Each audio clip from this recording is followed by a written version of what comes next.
திமுக அதிமுக கூட்டணி சேர்ந்து எடப்பாடி அவர்கள் முதலமைச்சராக போன்ற ஊடகங்களை வரைந்தே கிளப்பி விட்டு தன்னோட கட்சி எம்எல்ஏக்களை மத்திரமா புதுச்சேரி கொண்டு போய் யாரும் விலைக்கு போகாமலும் வெளியே எங்கே சென்று விடாமலும் பத்திரமா பார்த்துக்கிட்டாரு அண்ணன் எடப்பாடி அவர்கள். தொடர்ச்சியாக அவரால் அதை செய்ய முடியுமான்னு தெரியல. எப்படியும் எம்எல்ஏக்கள் தமிழ்நாட்டுக்கு வந்துதாங்கணும், சட்டசபைக்கு போய்த்தாங்கன்னு பதவி பிரமாணம் செய்யணும். தொடர்ச்சியாக அவரால் தன்னோட கட்சி எம்எல்ஏக்களை தன் கூடவே தக்க வச்சுக்க முடியுமா என்பது பெரிய கேள்விக்குறிதான்.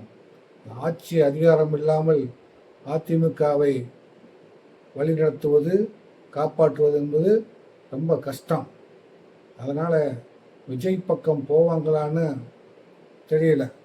அதை விஜய் பக்கம் போனாலும் அதை எப்படி தடுத்து அதிமுகவை காப்பார் என்பது அண்ணன் எடப்பாடி அவர்களுக்கு வெளிச்சம்.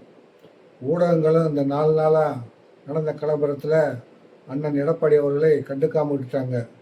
இந்த நாளைக்கு விஜய் பதவியேற்று முடிஞ்சதும் அதுக்கப்புறமா ஊடகங்களுக்கு வேலையை அதிமுகவை பிரித்து அது என்ன நடந்துச்சு ஏது நடந்துச்சுன்னு பிரித்து மேய்கிறத வேலை அவங்களுக்கு.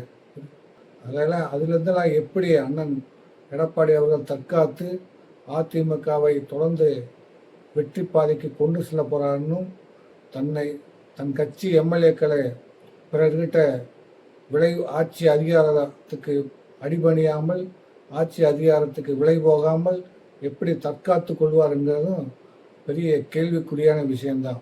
என்ன நடக்குதுன்னு காலம்தான் பதில் சொல்லணும். என்ன பொழப்பு இது? நம்ம வாழ்க்கை எதை நோக்கி பயணமா போய்கிட்டு இருக்குன்னே தெரியலையே.